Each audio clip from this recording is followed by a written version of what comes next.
Students, हम बात करेंगे प्रॉब्लम के ऊपर जो कि अल्टरनेट एंड वर्टिकल एंगल्स के ऊपर बनाया गया है। मतलब कि आप ये बात जानते हैं कि जब कोई सी दो लाइंस को एक थर्ड लाइन इंटरसेक्ट करे, जैसे कि ये T1 लाइन आपको नजर आ रही है जो कि लाइन 1 लाइन 2 को इंटरसेक्ट करी, तो इसे हम कहते हैं ट्रांसवर्सल है ये। ठीक है, अब हमें ये बताना है कि ये जो हमारे पास एंगल्स बन रहे हैं, ठीक है, इनमें वो कौन से एंगल्स हैं जो कि अल्टरनेट एंगल्स का एक पेयर कहलाएगा और वर्टिकल एंगल्स का पेयर कहलाएगा। ठीक है, इसके कंसेप्ट लेक्चर में मैंने थॉरली समझाया हुआ है, वहां से देख सकते हैं। देखें, वर्टिकल एंगल्स वो होते हैं जो कि एक दूसरे के आमने सामने बन रहे होते हैं। जैसे अगर मैं यहाँ पे बात करूं तो एंगल 1 और इसके सामने जो बनने वाला एंगल है वो एंगल 2 है, जो कि आपस में बराबर है। ठीक है, ये आपस में बराबर भी होते हैं और ये बात हमने एक थ्योरम में प्रूव की हुई है, वो भी आप अवेलेबल है, लेक्चर आप देख सकते हैं। ठीक है जी, तो यहाँ पर मैं यूं कह सकता हूँ कि एंगल एंगल 1, ठीक है, एंगल 1 एंड एंगल 2 ये कौन से एंगल्स हैं जी? वर्टिकल एंगल्स हैं। इसी तरह एंगल 5, ठीक है, और एंगल नंबर 7 ये भी आपस में क्या है जी? ये भी वर्टिकल या ऑपोजिट एंगल्स हैं। ठीक है, ये बात क्लियर होगी आपको। इसी तरह अगर मैं कहूँ तो ये फिर 6 और 8 होंगे और 3 और 4 होंगे। ठीक है, ये बस मैंने आपको बस बता दिया, आप इसे लिख लीजिएगा। अब इसके बाद अगर हम देखें तो हमारे पास जो और वर्टिकल एंगल्स आ सकते हैं इस फिगर में अगर आप देखें, ठीक है, इसमें आप देखें तो लाइंस पैरेलल भी थी। और इसका अंदाजा हमें कैसे होता है?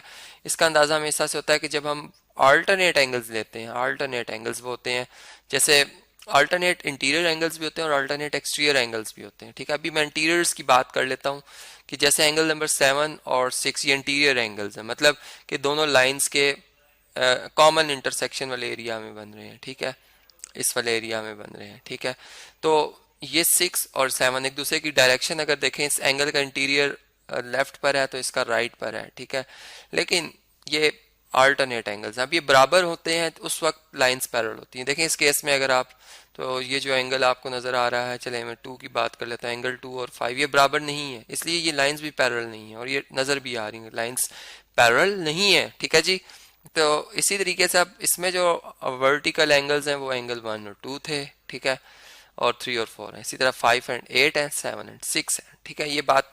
और अब अल्टरनेट इंटीरियर एंगल्स की बात कर लेते हैं। यहाँ पर ये याद रहे कि ये वर्टिकल एंगल्स की मैंने बात की थी, वर्टिकल एंगल्स। ठीक है, अब मैं जो बात कर रहा हूँ वो अल्टरनेट, चलें इसके स्पेलिंग्स लिख लेते हैं, अल्टरनेट इंटीरियर इंटीरियर एंगल्स। ठीक है, और फिर इसी तरह से alternate alternate alternate exterior angles भी हैं। ठीक है, वो इन दोनों के ऊपर मैं अभी आपको इसको समझा देता हूँ कि कौन कौन से एंगल्स हैं हमारे। ठीक है जी, इस फिगर में तो आपको मैंने बता दिए हैं जैसे कि 2 और 3।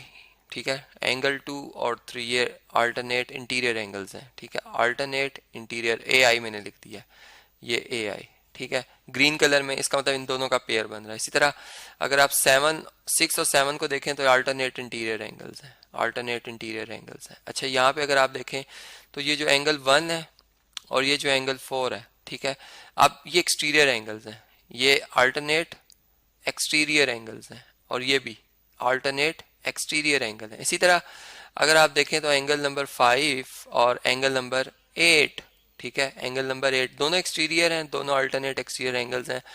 तो इधर हम लिखेंगे कि ये अल्टरनेट एक्सटीरियर एंगल्स, ये भी अल्टरनेट एक्सटीरियर एंगल्स।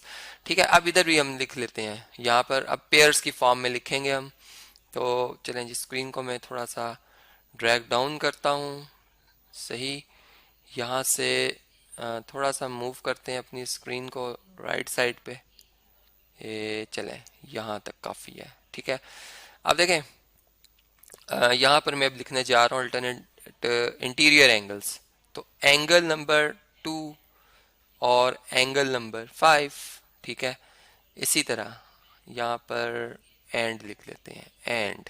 अब ये एक पेयर ये मैंने बताया आपको। ठीक है, अब दूसरा पेयर जो हमारे पास आएगा, इसके लिए ब्लॉक थोड़ा सा छोटा बनाते हैं, और जो दूसरा पेयर आएगा उसमें आ रहा है जी एंगल नंबर 4 और एंगल नंबर 6।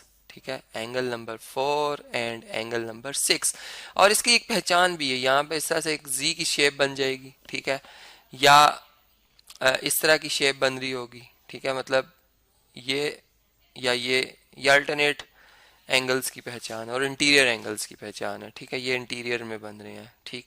आप देखें इसी तरह अब ये लाइंस चूंकि चूंकि ये लाइंस पैरेलल नहीं है इसलिए बराबर नहीं है, ठीक है, ये बराबर नहीं है इसमें, लेकिन जो इससे पहले मैं आपको बताया था फिगर उसमें ये बराबर भी है, ठीक है, और इसका बकायदा अगर प्रूफ करना हो तो हमने थ्योरम प्रूफ किया, आप वहां से देख सकते हैं। अब अल्टरनेट एक्सटीरियर एंगल्स की अगर हम बात करें तो एंगल 3 ये एक्सटीरियर में है और एंगल नंबर 7 ये भी एक्सटीरियर में, मतलब देखें लाइंस का ये कॉमन रीजन है, ये वाला, ये दोनों एंगल्स का जो इंटीरियर वो इनसे बाहर बाहर है, एंगल्स 3 और 4 और एक दूसरे के ऑपोजिट बन रहे हैं, इसलिए हम कहते हैं कि ऑपोजिट इंटीरियर एंगल, मतलब ये अल्टरनेट एक्सटीरियर एंगल्स हैं, सॉरी मैंने इंटीरियर कह दिया था, opposite sorry alternate exterior angles हैं। तो ये 3 और यहाँ पे हम लिखेंगे एंगल 3 एंड 7, ये एक पेयर बन जाएगा हमारे पास, ठीक है।